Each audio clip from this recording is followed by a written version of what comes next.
Hey there, Richard Matharoo here. It's Thursday, means a brand new episode of Free Coaching Thursday. I've got about 3 or 4 questions here that I want to answer for you that have been asked by my audience this week. Hopefully you get value from my answers, and more importantly, you find the useful information here in what I share to inject into your business and get some real results in your business. I'll be back in a second. Stay tuned.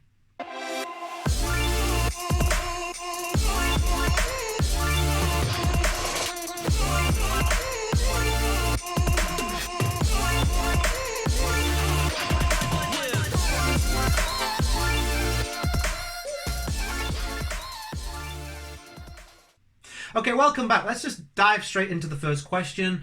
Which plan is best for MLM? I'm not quite sure. It's not a very specific question. So plan, do you mean like compensation plan? That depends what your preference is, really. If you're asking what plan is best to create results in any network marketing business, I would say it has to focus on 3 things. Number 1, generating genuine interest, eyes on your information about your company and about your product. Number 2, converting that interest into actual sales and signups, otherwise you don't get paid. And number 3, systemizing the first 2 so that you can inject leverage into what you do.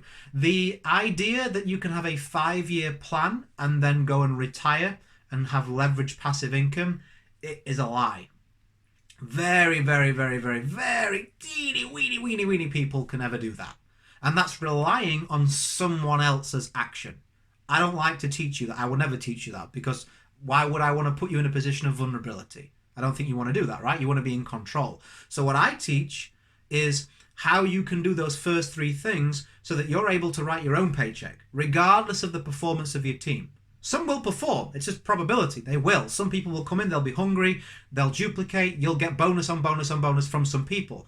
But even if they don't, you are able to build a substantial financial monthly income off your own numbers if you can master those 3 things. In fact, if you go to richardmatharoo.com/YouTube, I can teach you how I've done that, taught other people to do that, generated over £1 million in network marketing for other network marketers, and a 6-figure business of my own. So you can register for that and take a look at that information on that. That is the best plan, in my personal opinion, from experience in the actual field for real people. Number 2, how do I make at least $5,000 selling stuff on Facebook Marketplace? So that would be the same on any marketplace. You need to research your marketplace. You need to find out what is the demand. Then you need to figure out how you can supply that demand into the tune of $5,000 in profit. Look for best-selling products. Look for products that are being sold quickly. Look for products that are easy for your turnover, easy for you to buy low and sell higher, okay? Those are the things you need to do. I mean, it's simple, right? You're not gonna trick somebody. I wouldn't teach you how to do that. What you want to do is put in some hard work, and you need to generate a system. Everyone who generates at least 1,000, 2,000, definitely 5,000 selling stuff on anywhere, they have an audience that they go for. They have a particular product they know that audience loves, or products. They have a way that they can supply that demand and a way to put the 2 together. Marketplace allows you to put the 2 together. It's just up for you to put the missing pieces in place. What do they want? Can you find it? Can you supply it quick enough? If you can, go for it. Okay, go for it. Number 3, how could someone make a few $100s in a couple of weeks without a traditional 9-to-5 job? So in a couple of weeks is a big ask if you've never done that type of thing before, if you're not looking at work, exchanging time for money. So if you're not exchanging time for money, you need to exchange value for money. So what problem could you solve for somebody that they'd be willing to pay you $200 for? Or what problem could you solve, say, 10 times that someone will be what word am I looking for? They'd be willing, willing to pay you $20 for 10 times, right? So that's all the business is. It's solving problems. Supply and demand is solving a problem. I want something, you've got it, that's a solution for my problem, right? It's the same with making money. Okay, there isn't a magic push button special thing that these people that claim on Facebook groups that you can do. That's rubbish. They're actually they're making money from selling the system that says that there is an answer and then you do the same. That it just doesn't work. But to make real money, you need to solve a problem that's valued at $200 or any increment of that multiplied by the number of jobs, right? That's it. Think about your existing knowledge. You haven't got time to learn new stuff in 2 weeks. So what are you good at right now? What are you one step ahead of most people with? What would they be? What could you teach them? Right? Have you got some knowledge in here that you could use and be able to generate some kind of interest in that? In fact, if you want to kind of do that as a business, if you want to take information that you've already got and don't even realize and use that to create a business, then you can go to richardmatharoo.com/Sam. That's how to be a consultant, which is what that is. Solving problems for people and receiving money is usually consultancy. So if you're going to do that, do it the right way. There's a whole review of something I've created for you there. And if you enter your information on that page, you'll be able to get a full webinar which will teach you all about how you can do that for yourself. I use that course. I've used that course to generate over 6 figures in consultancy. So you could definitely do a couple $100, a few $100 in a couple of weeks if you apply it very quickly. Next question. I'm trying to find one that's suitable for me. How can you make money monthly with Uber? I think everybody knows a question to that. You sign up for Uber and you give people lifts. This is a good one. How long did it take you before your blog consistently made enough money for you to live on? So I can remember that it was fairly quickly that I managed to get my business to cover it. Specifically to my blog, I don't know. I would say maybe if I was looking at my old job and replacing that with my blog, it probably took me about 15, 16 months, just over a year, when I finally realized how to monetize it and got consistent. That was a major thing. Like, I wasn't consistent. I'd do 4 or 5 blog posts and then I kind of, oh man, that was boring. I don't want to do it again, right? When I started to think about being passionate about what I was doing, when I switched to a video format, I found that I love to talk on these videos. I could get a lot more information that was of use in a video as opposed to typing away. That really cleaned up my workload. So instead of having to type, I mean, this video is only 6-7 minutes long so far. If I type this out, it would take me, what, 30 minutes, 40 minutes, 6 or 7 minutes to give you the same information. So I was able to produce the same amount of output for less of an input. So my consistency increased. Also, people then started to feel my personality. You know, it just made sense to use a video blogging format. So I recommend using that. And then monetize. Are you going to create your own products? Are you going to affiliate for somebody else? Are you going to point them to another resource? Like, how are you going to make money from it? You need to know the money you want to make, like an amount of money, the game plan to get there, and then the content that's going to attract the right people.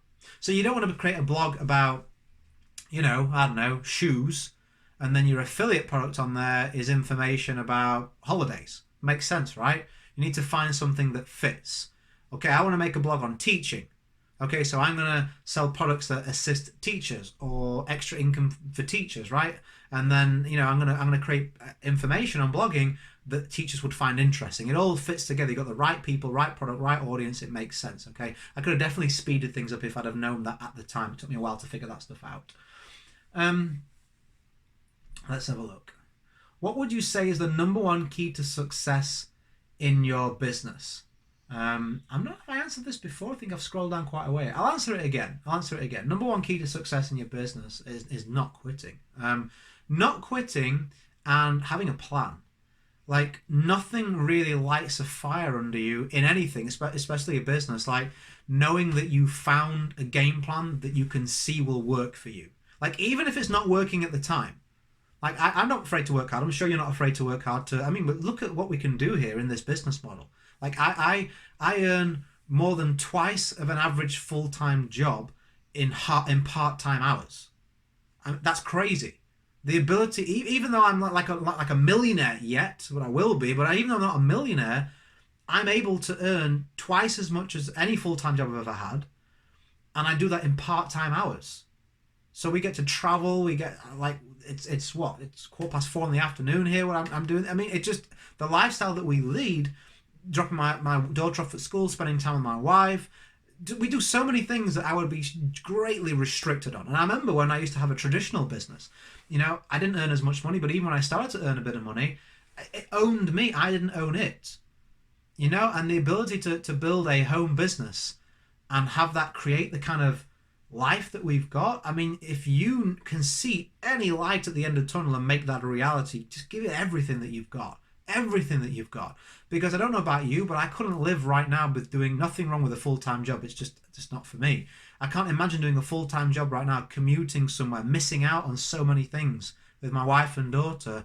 And then that wouldn't kill me. That would be frustrating. But what would kill me would be thinking, could I have done more? Could I have put more money into this? Could I have really given more of an effort? Should I have got coaching? Should I have been more open-minded? Could I have given more effort? That would keep me awake at night. So give it everything you've got before you decide any other way, like, can I be successful in business or not? That brutal mentality of myself of I'll figure this out. I'll figure this out. Like almost an anger at sometimes is what got me through some really tough stuff. All the no's, all the slap in the faces, all the closed doors, all the sneers and the sniggers and laughs and grand promises and not delivering and not knowing why.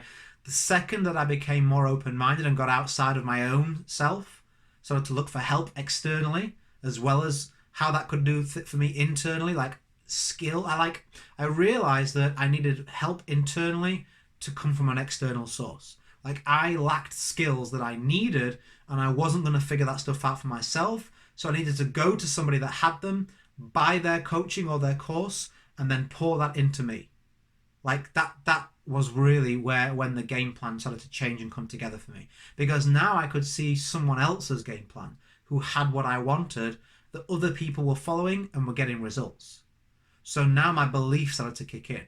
Hey, average person like you, Richard, followed this game plan. Look at this result, this result, this result, this result. And this is exactly how to do it. I'm like, man, I'm onto something here. Made it my own, chiseled off, smoothed off the rough edges, made it fit for me, used it, and just my life changed completely. So that was my number one success secret, is opening myself up to get the help that I needed and getting that plan. Getting that plan, knowing that it was going to work for me at some point, and having the discipline of never quitting, because my dreams are bigger than my desires are bigger than my excuses. Nearly 12 minutes. I think that's plenty of time. So I hope does that help you? Just kind of a bit of real talk here back and forth about these questions. I hope you enjoyed my answers. I hope you found them useful. Maybe made you think of something new, something in a different way. If you've got a question for me, stick it in the comments. If you found value, stick it in the comments. If you like the video, then like the video. I gave you a couple of resources. If you are in network marketing, the best place to go is richardmatharoo.com/YouTube. If you're looking at using your knowledge to set up some kind of business online, if you are wanting to add a business to what you're doing, my recommendation is richardmatharoo.com/Sam. Both of those are personal things about me that you'll see information on. Really will help you out, and they're things that I do myself personally. As everything I recommend, I know it's working in the field. Go create a day in a life that counts. Always have more desires than excuses. I'll catch up with you soon. Have a fantastic day. Bye for now.